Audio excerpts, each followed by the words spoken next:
Welcome everyone to this Force Friday. Today we're going to be digging further into gesture drawing, which I know this may sound silly, but I feel like I've really come to my own epiphany with Force and how important our contribution is, I believe, to the gesture portion of drawing. And I also very strongly believe it is really the first step, and you're going to see, I think, more effort from Swanley Matunjay and I focusing on that, like that gesture drawing is the first step. And I think that we're really the cutting edge of all of that. There's a lot of different approaches to drawing out there when it comes to gesture. And I think we are probably the clearest one with the most experience in doing it, right? Between the three of us, you're talking about almost 50 years of teaching experience in that space, right? And that we've been able to systemize it, something that seems so abstract and for some artists very challenging, right? So I really want to try to demystify that over 2023 for you guys and really help you guys get, amazing at gesture drawing. So more and more of that will be coming in. Before we get started, I want to talk about Black Friday, right? So here we are. Happy post-Thanksgiving to everyone. And today's Black Friday, right? Pretty famous, I think, worldwide now at this point. I wanted to share with you some sales, right? So before we get going here, let's see. There's two main deals that are going on right now at drawingforce.com. The first one is the Elite membership. So you'll find this on the membership page at drawingforce.com. If you scroll down about halfway, you'll find this button for Elite. What does Elite mean? Elite means that you get access to all the videos on the website. And you're basically paying like a one-time fee up front and just gaining access. And that's lifetime access, right? So we appreciate that you're paying up front for that service. And that means any updates that show up on the website, you will have access to. And in that package, you also get one mentorship session with me. And I've seen prior Elite members use that meeting at all different times. They might use it right at the beginning, because they're like, I just need to understand Force and like what's going on, and that's it, right? And then sometimes they'll buy other mentorship sessions here and there, just go, hey, I just want to check in with you, like, am I doing the right thing? So that's Elite, right? Then there's the bundle, the Force bundle.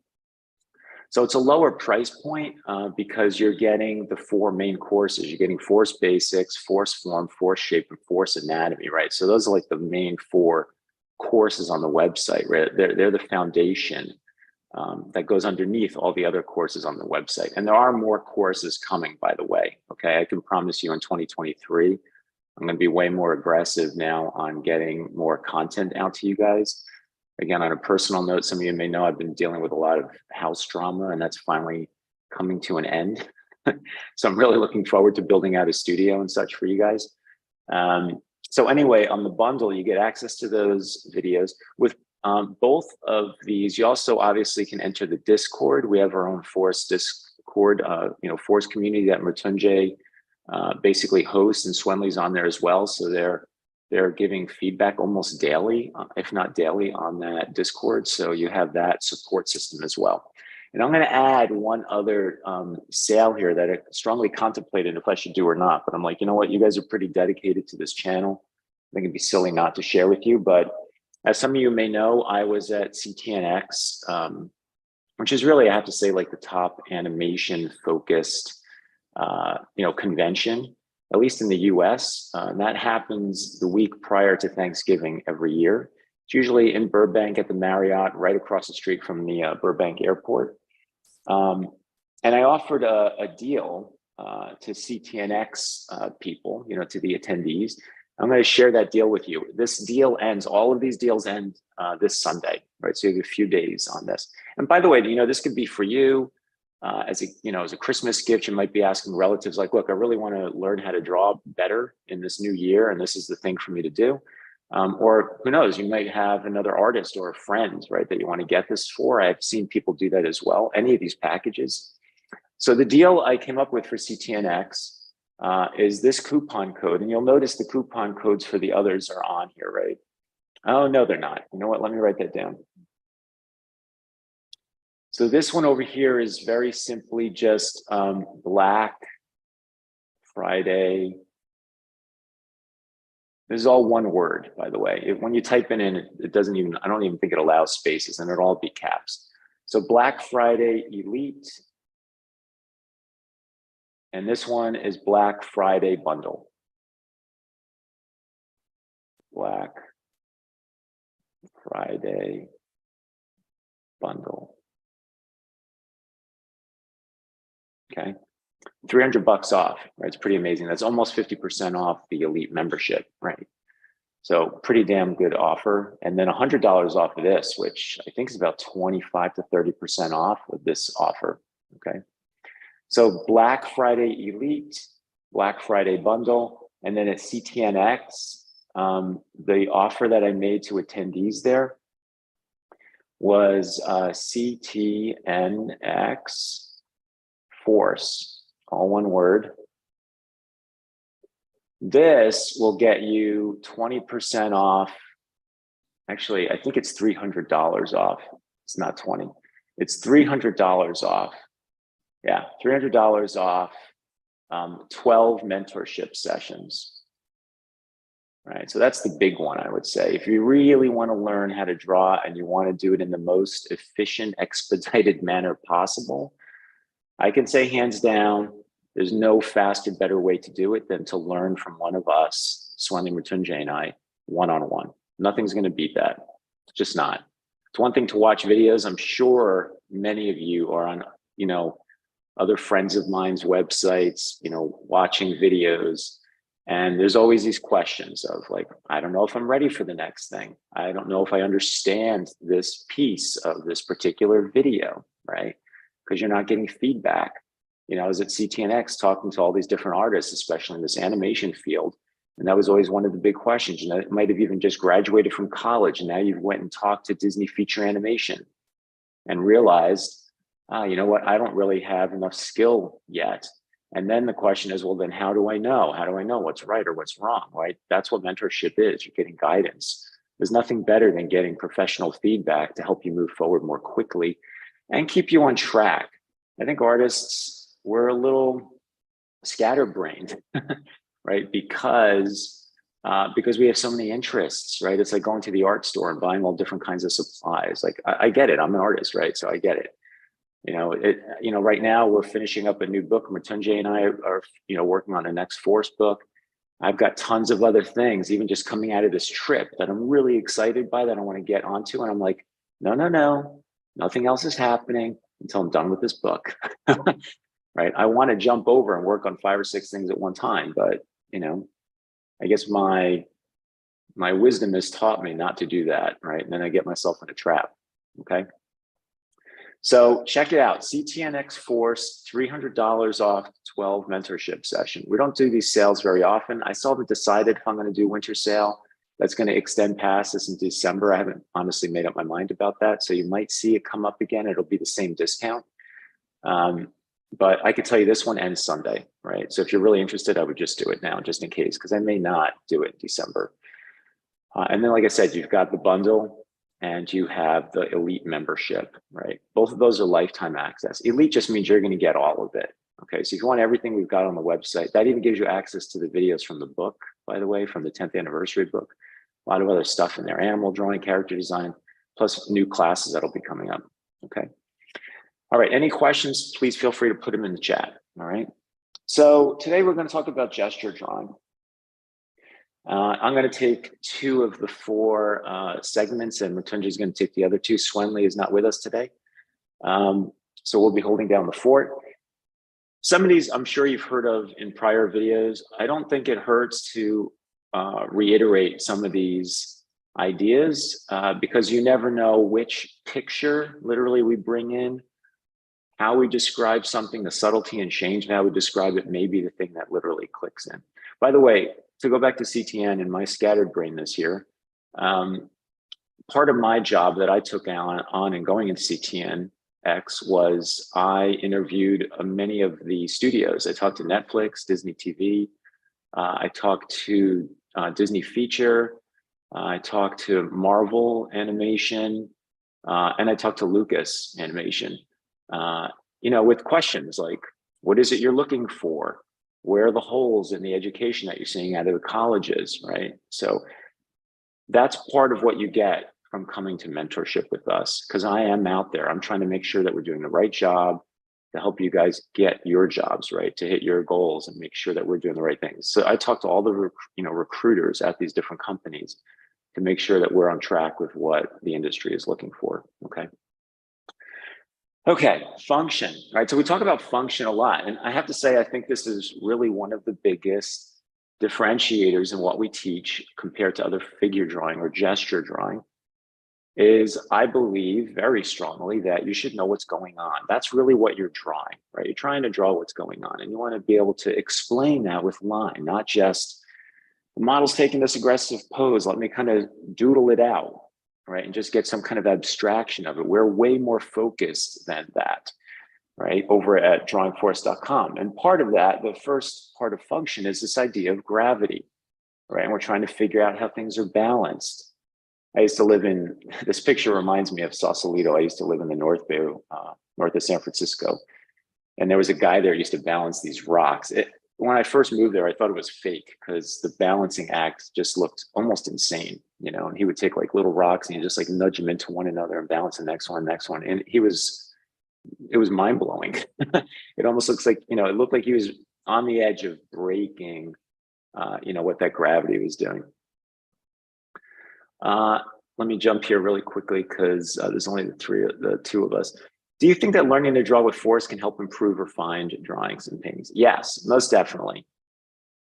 Force is, again, number one, first step, right? Gesture drawing, all the stuff we're going to talk about today leads to concept art, to painting figures, painting landscapes. We don't only teach gesture drawing, by the way, or should I say there's different components to gesture drawing. There's force, there's form. So we do a deep dive in perspective and construction, right? So you know that. We talk about shape design. We also talk about anatomy, right? So all that stuff is going to lead up to those easy gene. Let's see. Sentiment is accurate. I'm glad to know that even Mike sometimes try. Yes. You guys get to take it then with mentors. Improvement has had them. Thank you, Mamba Pen. That does the perfect time, guys. Thanks. Save a lot of money. Yes, most definitely. Will you do a video on some of the information you got from Disney, etc.? Yeah, I think so. I think at some point, so Tom Sony 80 is asking about some of the subjects that we learned. I'll probably be willing to share some of that, with you guys. So what did it, like what were the differences between feature and television? I think was a really great conversation as well. So function, right? Balance, right? We want balance. I can't tell you how many drawings I've seen in my life of students showing me drawing portfolios. And at CTNX, I usually do portfolio reviews for students, right? And how many of the drawings suffer from just not being balanced well. So it's already broken, right? It doesn't matter like how well it's drafted and drawn. If it's not working, it's done, right? Game over. And that goes for everything. It doesn't have to be a figure drawing. It can be a storyboard, a composition, a concept art. There's certain things like if the composition doesn't work compared to what the idea is, boom, it's broken, right? So you want to learn how to fix that, how to take care of that now and here. So this is a car engine. And I probably know about as much of it as you guys do in looking at it. But that's exactly my point. I could sit here and draw this, and do a rendered illustration of it. But I'd be better served to be able to look at this and know how it works, right? In order to better draw it. I'd much prefer draw it to learn from it and to understand it. Imagine drawing this where you're diagnosing and figuring out what the names of all the parts are and what they do, what are their functions, right? Like these are fan belts that are up here in front, right? If you ever hear a car kind of whistling really high pitch from the motor, it's usually the fan belt that's an issue, right? Where the carburetor is, right? Underneath here, right? So just knowing all these different components, all the spark plugs and such, right? And how this stuff works would help me look at this and go, oh yeah, that's there, that's there, that's there. This is the heart of the car, right? How does this heart like work, right? Next step. So this is Louis Sullivan. I guess he's being credited as the person who's come up with this phrase that I use all the time. Mine's usually a little shorter, which is form follows function. he says form ever follows, right? So always, basically always follows function. I looked up Lewis just to get a little bit of feedback on like who he was. So he was an architect, right? So interesting, he came from architecture. And he supposedly was one of the mentors of Frank Lloyd Wright. So any of you that know anything about architecture know how world-renowned Frank Lloyd Wright was for knowing this concept of form follows function. I think Sullivan was known as like the king of like, I'm coming up with this phrase, but the king of skyscrapers, like tons of skyscrapers is what he designed, right? So it makes sense in architecture, right, to understand form follows function. You want to design the floor plan and the structure of the 3D spaces that people are going to walk through. You want to design it based on how it's going to work. And guess what? The human body is built anatomically to work, right? To work in a certain ways, many ways, right? We're pretty flexible machines in that sense. And it's our job as artists to understand that. So we're drawing the functions, right? What we do, what we teach at our website is we teach how to draw functions. So it's kind of weird, right? We're actually teaching you how to draw the function and allow the form to be created by drawing those functions, right? And I think that's pretty amazing, I got to say. Because again, most art instruction goes towards form first. If you go out there and you start seeing any kind of drawing teachers start talking about anatomy or the boxes of the body first, then you know there's an issue, right? Right off the bat. It's like, why are they building?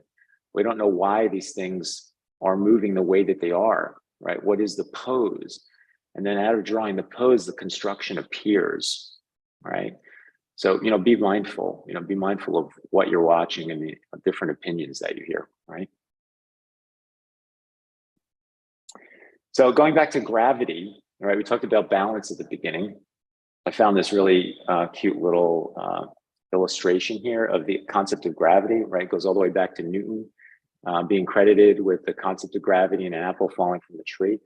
I grabbed this actually because something that always struck me, I remember when I was in high school in physics classes, you learn that gravity, of course, has the same amount of strength on any object.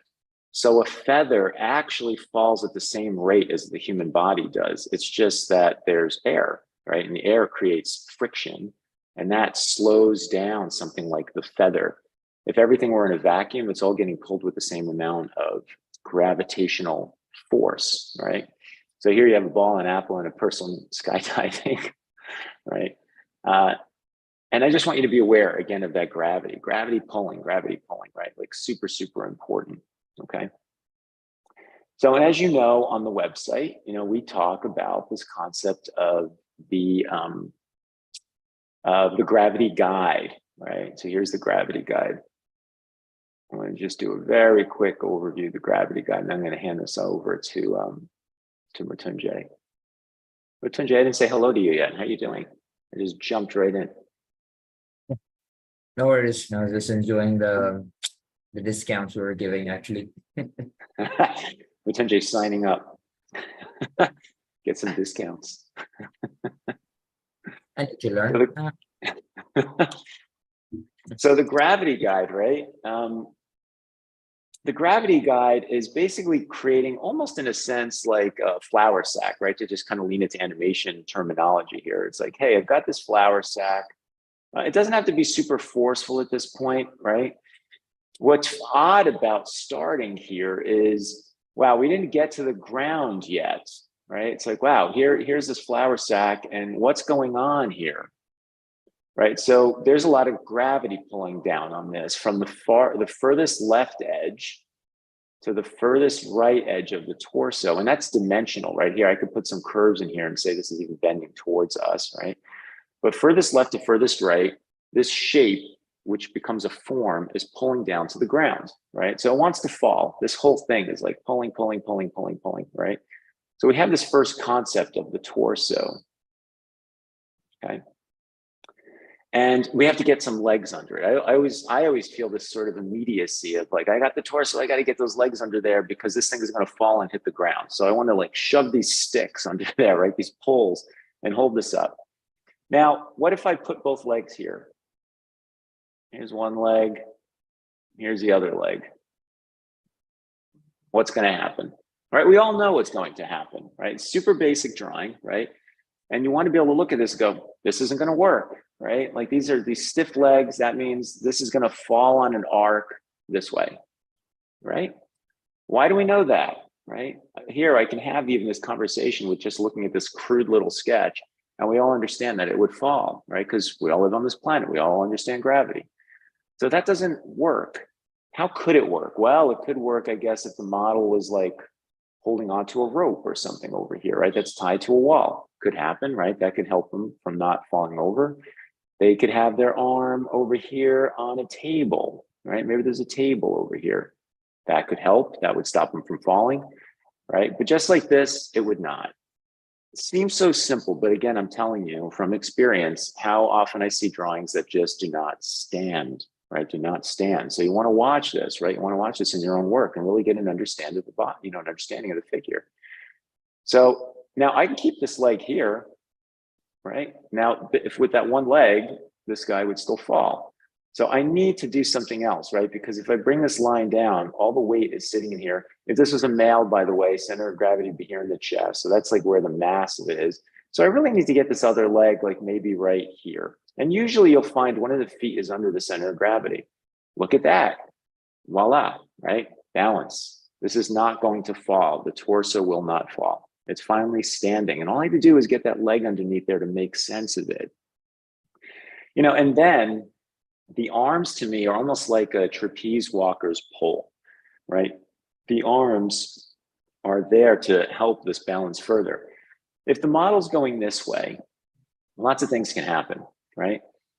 The model could make it harder on this leg, the screen left leg, and say, you know what, I'm going to put both my arms over here and add weight over here. Maybe they're holding a ball, right? Whoa, okay, that puts a lot of stress. Maybe it's like a medicine ball. This thing's really heavy, right? So a lot of stress on that leg. It could get so heavy, right? Let's say it's like this big, right? It could get so heavy that this, it starts pulling the body over, right? This fulcrum of this foot, right? And then finally make this person fall. It's possible, right? Now, what the model will typically do, and this is what you end up learning over experience and time, is what this model would probably do is either put their hand on their leg, right? Like so and like so. And they'll do that to help their upper body put, you know, less stress on the upper body, on their stomach, right? They're going to use their arms. You can lock your joints, right? Like you can lock your elbows, lock your legs, and that kind of gives you this strength against gravity, right? So they could lock their elbows, put their hand on their leg as a new structure to push off of, right? And okay, now they've created less stress.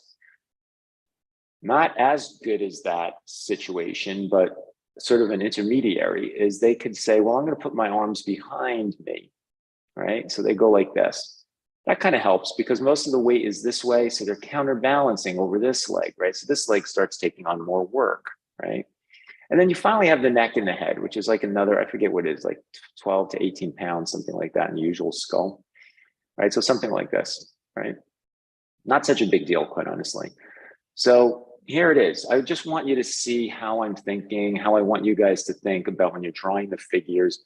What we recommend is going through some of these gravity guides. You're not even thinking about, you know, rhythms and force lines or any of that stuff yet.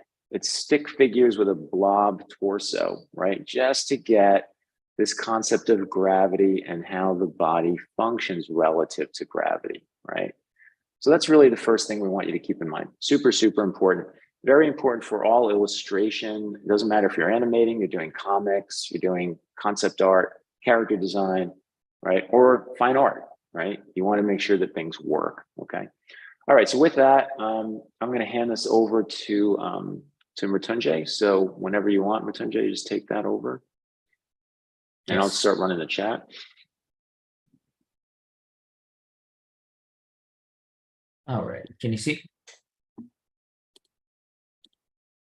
It's trying to come in. There you go. You're up. All right, guys. So yeah, you know, the first thing is the function. You know, you want to think about the function, but where it leads to, okay? Like, so how do you want to express yourself? The first and the foremost thing that I would say to my student is, you know, you're speaking a language, okay? And by drawing, like drawing is a language itself, okay? So basically you're communicating. I usually like give the examples of like, look at the cave art, right? Like, why did they actually start drawing, right? They actually start drawing because they want to communicate. They don't have the language to speak. Okay, so they're speaking this visual language in a way, right? And the way to express yourself in that is through a line. Okay, and that is what I am going to cover in this segment. Okay, so the thing that I'm going to cover, right, which is just like I said, line, right? Now, what is line? Okay, the first thing is we need to understand. Again, just like I said in the beginning, you can see the first word, first sentence, it says vocabulary of the language called drawing. Now, every language is having this vocabulary. Okay, for example, you're speaking English here, right? So it's got its vocabulary. Same with every other language, right? And the better you can communicate with it, the better, if you have like better vocabulary command over it, then you can communicate better, right? And that is why we are giving so much importance to the line. And I'm being a line lover, very much, it's like I'm super crazy about the line itself. And there's a point that I written here, which is like super funny to me, is like, it doesn't exist, right? You see, like in real world, it doesn't exist. We don't have lines around us depicting us. So but it's still right, it still communicates very well. So vocabulary of the language, which is called drawing, is the line. Okay, so that's what you want to work on. What are the other uses of it? You can see right here, just like you said, it expresses emotions. Okay, like for example, when you're making a very light line. Okay, so I can draw here basically. For example, if I'm drawing a line like this, take black. If I'm drawing a line like this, right, it's very light, it's very airy, right? It shows like this airiness. Maybe I can draw some hairs using it, okay? Or, but for example, if I'm drawing a line like this, right, this is the same kind of curve, but it's not darker, okay? It's the same kind of thickness, but it's like darker. Maybe I can use this line for something else, rather than that. Imagine I use this line, okay, like both these lines in the same drawing, right? They would suggest like different things, okay? So the light line might represent some airy stuff, maybe a fur, maybe hair, right? Or something like that.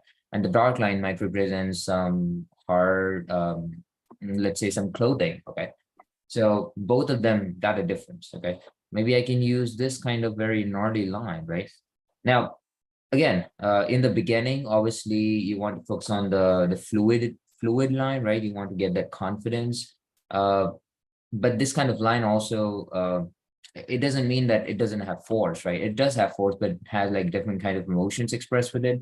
For example, I can show I can show a bone maybe, right? So for example, if I'm drawing a forearm, right? So if I'm using a very hard and sharp line, all of a sudden, it basically shows that elbow, right? I mean, the bone part sticking out, right? So as you can see right here, how we are expressing through the line, right? How we are expressing ideas through the line.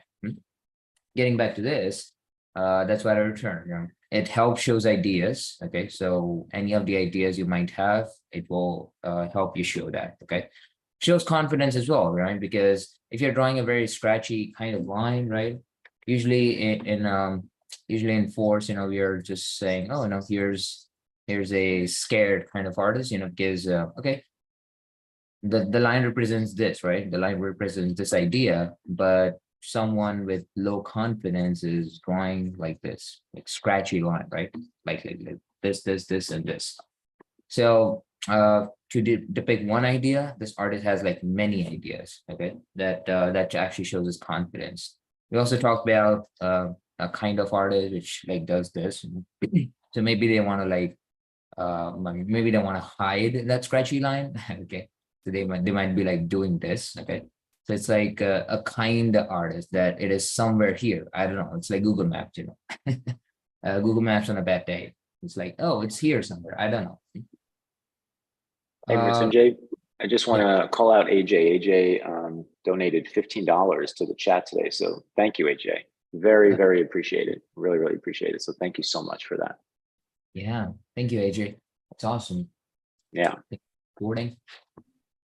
So with the AJ's super chat, here we move. So that is line, okay? So you can take this note here. The second thing is how to draw a line, okay? So as simple, just like I said, you don't want to have or want to have those things, but the main important stuff is the first thing is you want to have an idea, okay? Like think before you draw a line, like what are you actually drawing? Like what do you want to draw, okay? Do you want to draw let's say like let's say you're drawing the body, okay, let's say you're drawing a human figure, but let's say you're drawing the torso, which we usually start with, in hierarchical format. What the body's doing, right? What the torso is doing. Is it bending? Is it squashing? Is it like twisting, torquing? Like think about the function first and have that idea in your mind before drawing that. Okay. This is something that most people don't do. They don't think before they do stuff. Okay. At least in the beginning, you want to do that. People would call it out that, okay, I'm just doodling. I don't want to, I don't think, things like that. But the thing is, you really want to have an idea before you start to draw. Okay, so have an idea before it.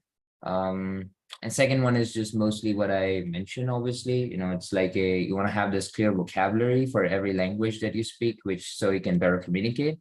And that's why you want to work on the line. Okay, although it doesn't exist. And see, they are run. I really like they're running here about it. And third is a very important stuff, and third is a very important step, as you can see here. Think about the factors affecting it, what affects the line, okay? This will finally actually stitch us back to, not stitches back, but stitches forward to this concepts called the types of lines, okay? Or types of forces, I should say, because ideas are represented by a line, okay? And it shows force, okay? So we usually make this in an equation that one line, right? I can just write it here, one line equals an idea, right? And that is finally like a single force for us, right? So remember this equation, okay? One line represents an idea, and then idea is in the force, okay? So yeah, I can say that it's like type of line, or we can also call it like types of forces. So think about the factors affecting it, force, like how much force you're applying on it, right? So you can control the curvature of it, okay? Gravity, because it's like going down, so you won't want to show that weight. For example, you're drawing a heavy model, well, not just heavy model, but here I'm giving a clear example to you. Maybe like you're drawing a heavy model, you really want to feel that weight, okay, of the model, like doing that. Length of the idea, the angle of the idea. And the angle, by the way, is related to gravity guide, what Mike suggests, okay? So, well, you saw that in the example, the body was doing something like this, by the way. It's like this. So watch, this is the angle of the body, okay? And if the legs are like this and the model is like holding onto like a rope or something, then yes, that is actually supported. Otherwise, he would fall because see, the angle is like way too much, okay? It's almost like a weighing scale in a sense as well, right? So I can just divide it through here, by the way. And here we have a lot of weight. Again, here we have nothing, so gravity would just like pull it down like here. Anyway, so that finally leads us into, okay, I have a demo here, so how to draw a line, confident line. Let's see.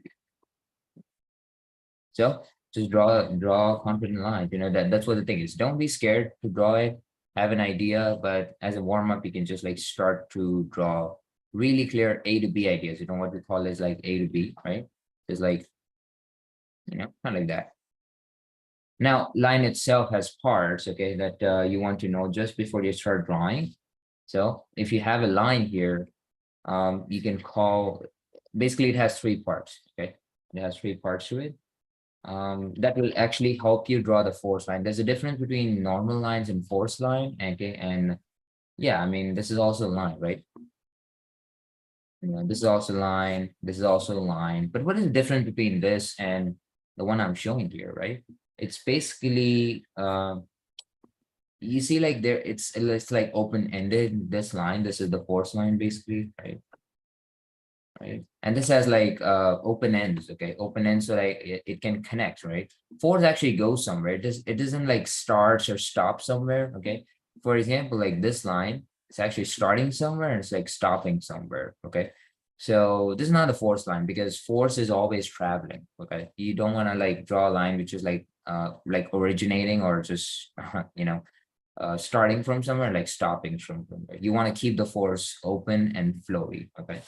So this part, we can say it's like coming from, okay, because just like I said, you always want to keep the force flowing, okay, through the body, or anything, that you're drawing basically. So it's coming from, then this is going to, right? I can call this like going to, because it's going to somewhere. Okay, it's not stopping somewhere. Okay, you don't have like a speed breaker which like kind of stops it. It just keeps it flowing.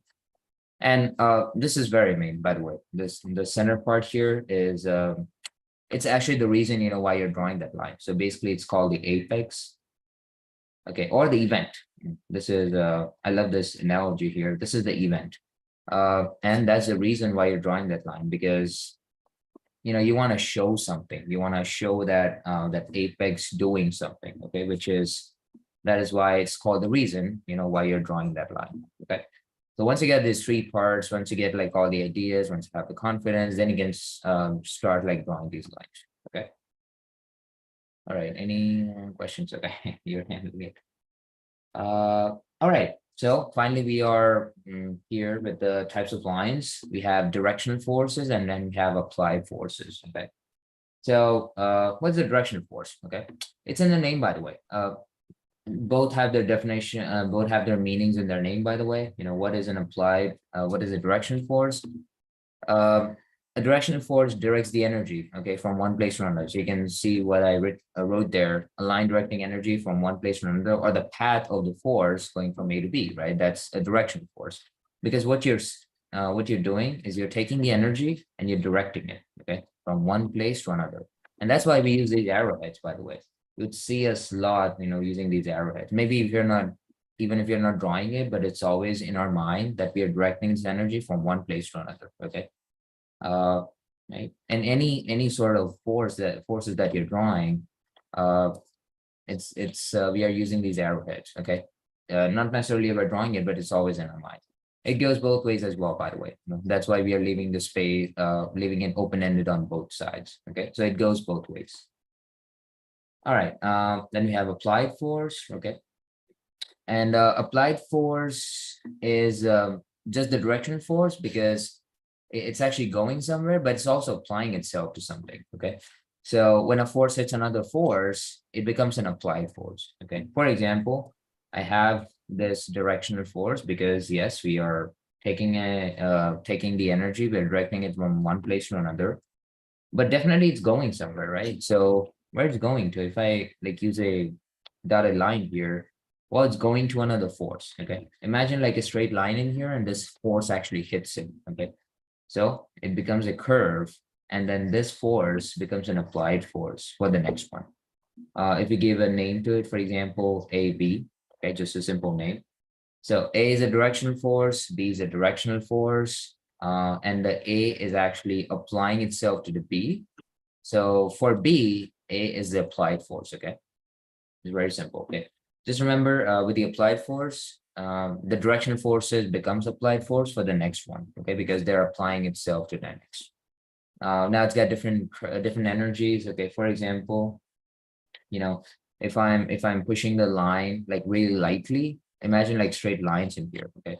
Imagine pushing this line with a very light force, it's gonna go like that, right? If you're pushing it a little bit harder, it's gonna go like this, okay? The harder you push the more curvature you get. It could be like that. And yes, that's it, so that's like the types of line. Now, okay, you don't have any questions? All right, so I'm handing it over to Mike again to have the third segment, and then we jump back together. Okay. All right, all yours. Thank you. All right, guys, back to Photoshop. Again, thank you, AJ. So let's head over here. So Mattesi did a great job of just covering the two types of lines, right? We have directional and applied forces. You can see how pragmatic and utilitarian I am as I invented this approach. Trying to make sure I can remember the things and they actually made sense. They were easy to talk about, right?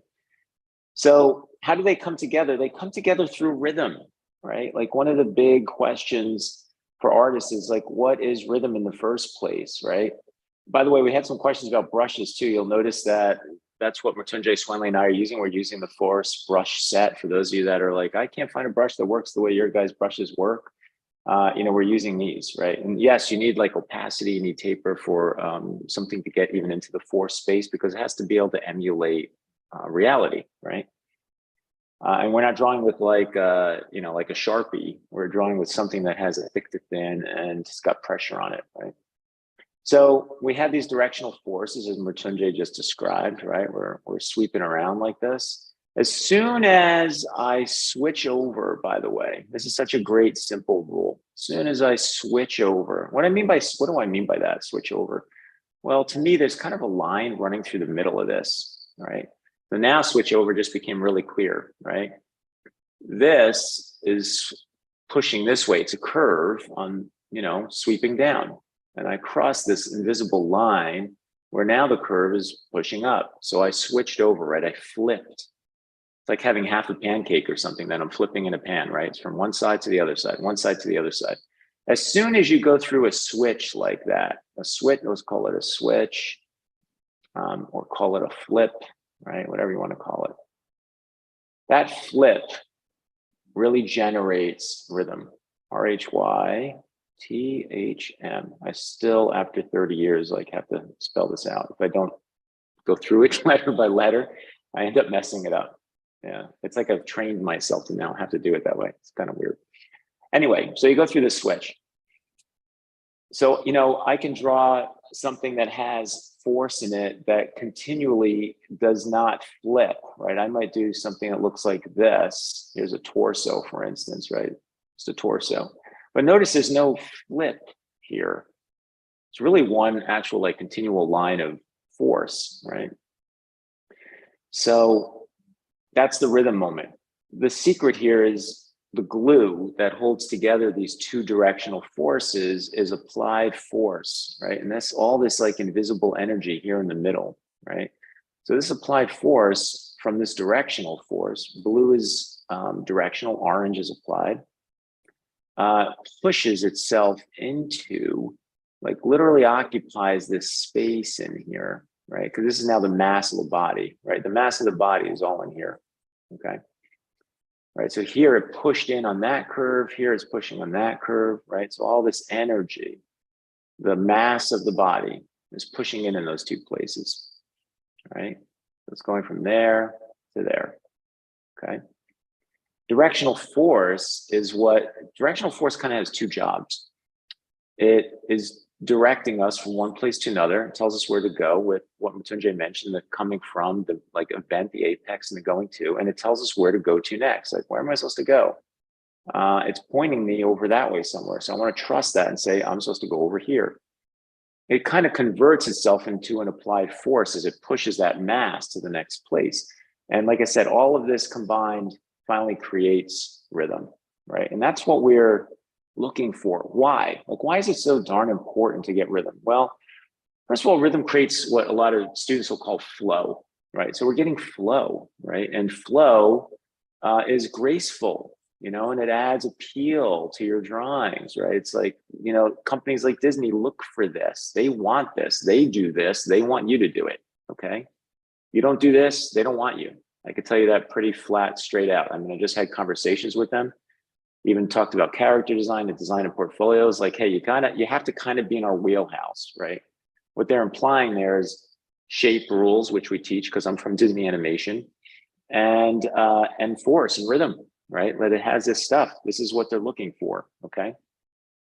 So, this creates appeal, right? It's one of the components. Shape does as well, but one of the main components to appeal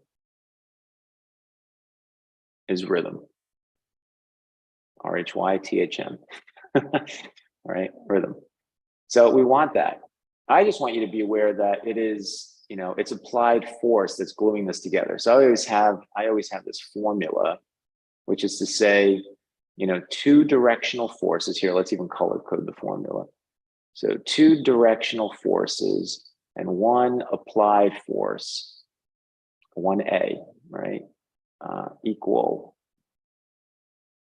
1R. So there's the formula, 2 directional plus 1 applied, because these 2 directional forces, as you can see here, here's number 1 and number 2, they need to get glued together to create that rhythm. In that flip that we go through, we need this holisticness, right?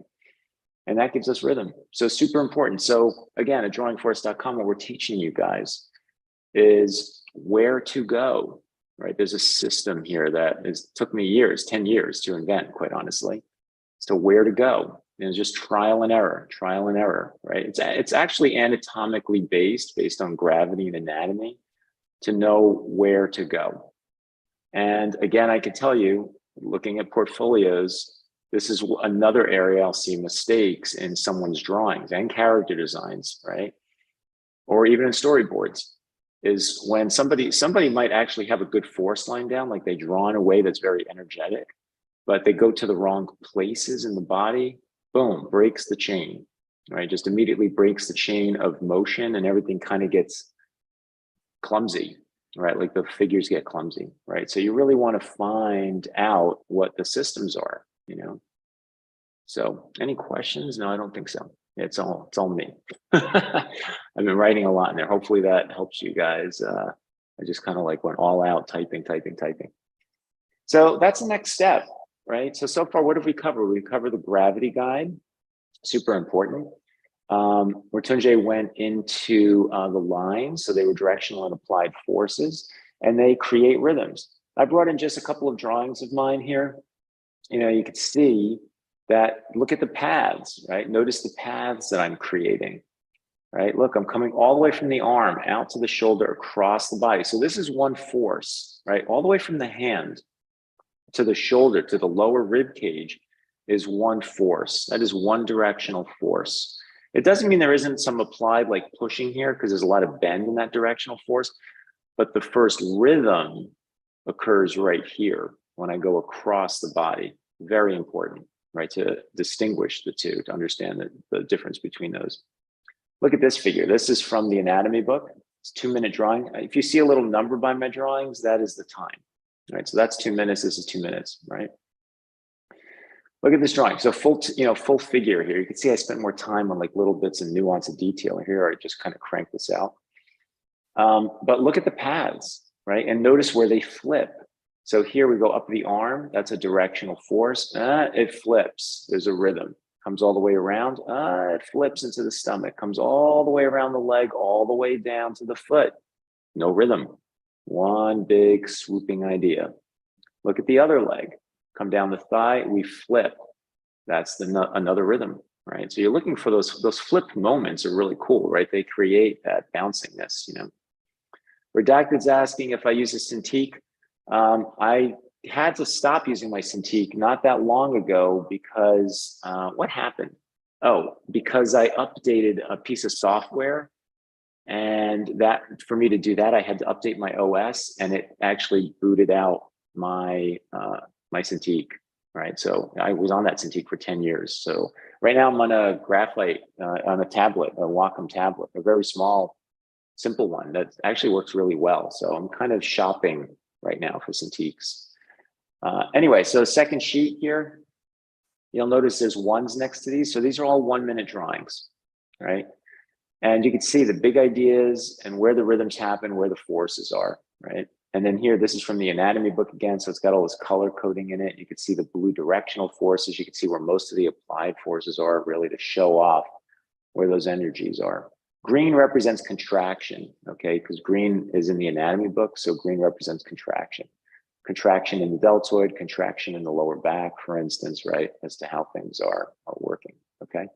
So this is a great place to get to. In gesture drawing, at the beginnings of you learning how to draw, understanding function of the body, getting to the rhythm of the figure, this is a golden spot. This is an awesome plateau to get to before you start moving on to form and then shape design and anatomy and so on, right? BZ Cheen says, do you approach rhythms differently depending on the character of the model? So for instance, a masculine or a feminine model, or would that just be something like changing? Yes, exactly. It would only be something like changing proportion. The systems of the rhythms are all the same because we basically have the same anatomy, same muscular and skeletal anatomy. Slight changes between men and women, something like the pelvis. not big enough to change force, right? Still function the same way. The only thing that's different to BZ's question is, again, women have more of their center of gravity lower in their body, and men is high or higher, more in the chest. So something to be aware of when you're doing a gravity guide and you're posing out models. I've drawn poses of female models doing things that I know if I took that pose, I would fall on my face, all right? It's like, it wouldn't work. So, and those always throw me because I'm like, this drawing looks wrong. It looks like it should fall over, and yet the model's not falling over, so the drawing's not falling over either, you know? Okay, with that, I'm going to hand it off to Matunjay for our last segment. So thanks for listening.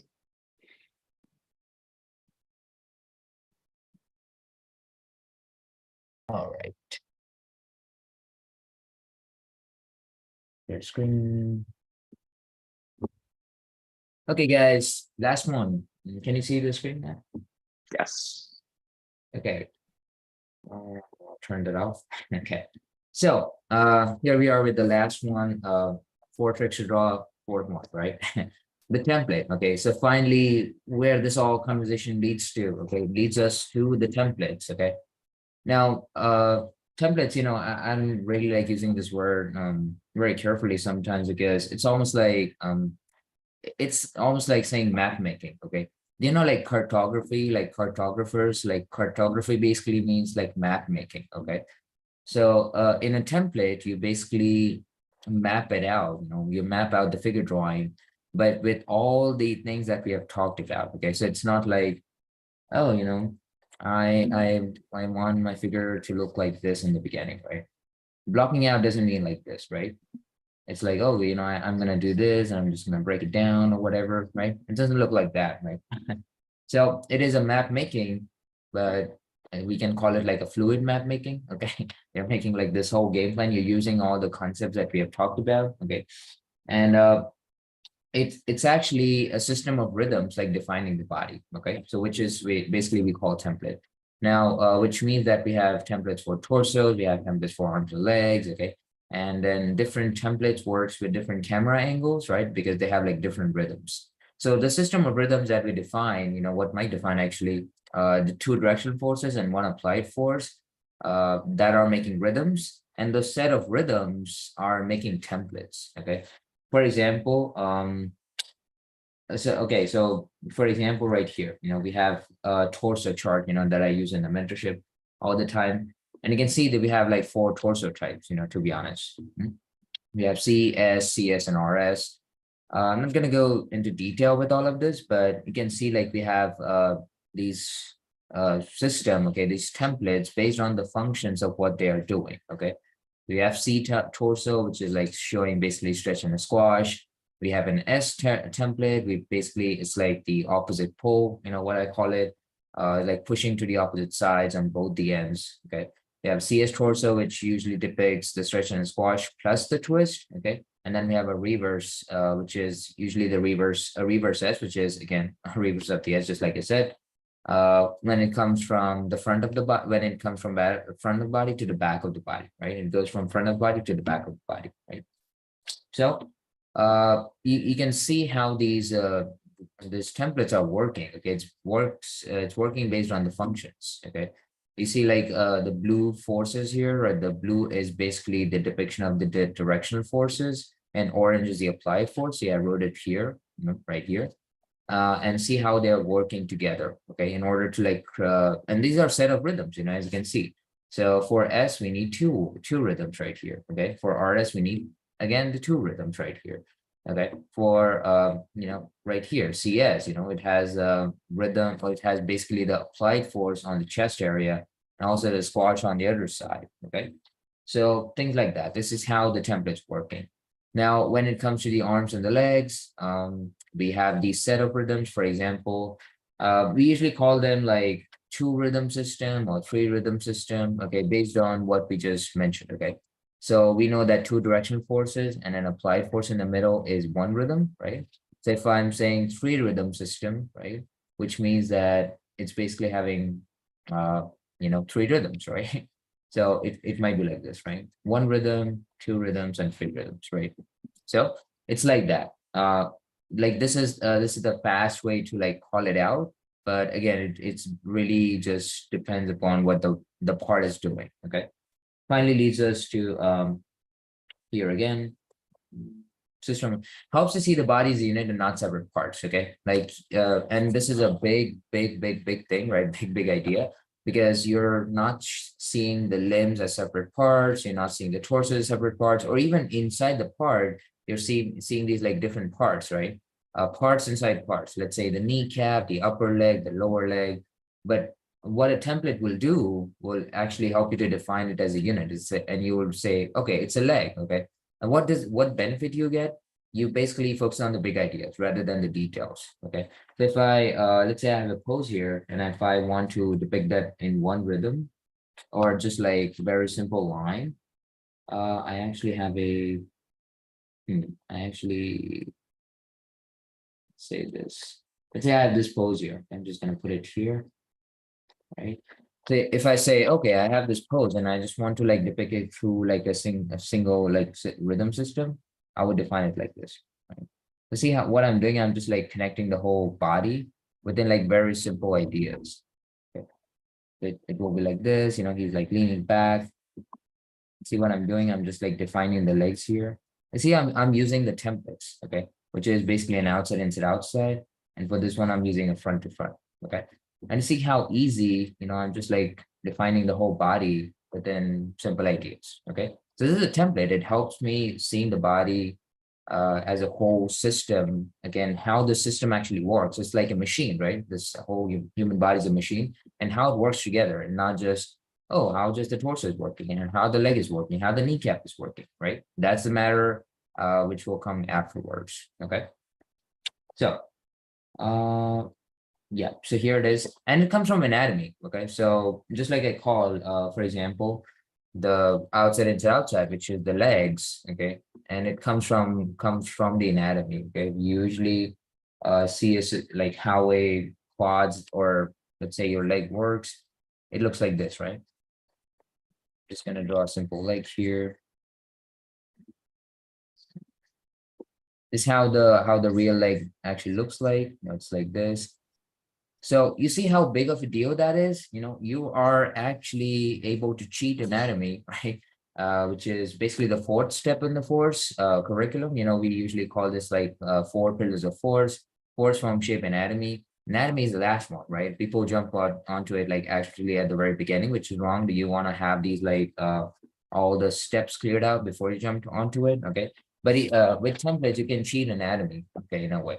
So you're eliminating all the details, you're eliminating all the unnecessary details, right? And you're eliminating all the like the complicated stuff in the beginning, and you're saying, oh, this leg is really looking like this, right? Outside, inside, outside. Yeah, which we call a template of the leg. Okay, outside, inside, outside. And you can see it's a two rhythm system. Okay, it's like one rhythm is here, one rhythm is here. Okay, like this. Okay. So this is it. Like these are the three parts. Now, these are all like the miscellaneous parts. You can say what it gives you, right? Or what are the benefits that you get using it? It's basically less thinking, right? So when you have the templates figured out, when you have the maps figured out, there are certain templates that there are certain maps, I can say, right, that fits some views, and there's like no exceptions to that. And one of the example is again the leg. Okay, if you see a front view or a back view of a leg, or I should say like the perfect front view or the perfect back view, you always want to use an outside, inside, outside. Okay, so that is one thing. That is one example, right? Let's say if you're seeing a torso which is getting stretched and getting squashed, it's most probably be a C torso. Okay, so when you know the templates, you are thinking less. Okay, which again helps you focus on the big ideas and not going into details. Quick ideation, right? So you can take something. Let's say if I just wanna, if I know templates, I can do quick ideation, which also helps you drive from imagination, by the way, right? So for example, I could just like draw this right now. You see? So I'm just like doodling, and because I know templates, what I can do is connect the body and like also make it function at the same time, but also think very, very fast. Okay. So yeah. If drawing from imagination, this is a big thing, okay? But even not drawing from imagination, just understanding the body, this is what you need, okay? The rhythm systems that works, that functions, but is also fluid at the same time, okay? Made out of forces. Yeah, less thinking, quick ideation, right? Comes from gravity and anatomy that we just discussed basically, right? Comes from gravity because you would usually see us, start from the torso and like goes down to the body. And again, it's a very, what I can say, it's a natural process, right? Because the gravity goes top to bottom. Okay, that's the direction of the gravity. And you have confidence, okay, right? Obviously, you're thinking less, you're drawing quick ideations. You know all the templates. You know which template works with what angle, right? Or which templates work with what function. Then obviously you have like confidence to draw. Okay. All right. Any questions in the chat? I don't think so. Nope. All right. So let's conclude the stream. Okay. And I'm gonna hand it over to Mike. Thank you guys. Thank you, Mrityunjay. Very well. All right, folks. Thank you for coming by today. I'm just going to close off with a reminder about the sale. Like I said, this goes till this Sunday, right? Today's Friday. So this will go till Sunday. Almost 50% off Elite membership. Remember, that is that's basically giving you everything on the website. It's Black Friday Elite. Black Friday bundle are the 4 main courses on the website, right? And these are lifetime access. And then last but not least was CTNX Force gives you $300 off of the 12 session mentorship, right? So it's one-on-one instruction for 12 sessions, okay? Definitely by far, if this fits your budget, this is the best way to go because you actually learn from us directly, and it's also the fastest way for you to learn, okay? All right, guys, thank you very much. Enjoy the rest of your long vacation weekend, and we will see you, we'll see you next Friday. Take care, everyone. All right, bye-bye. Bye, guys. See ya.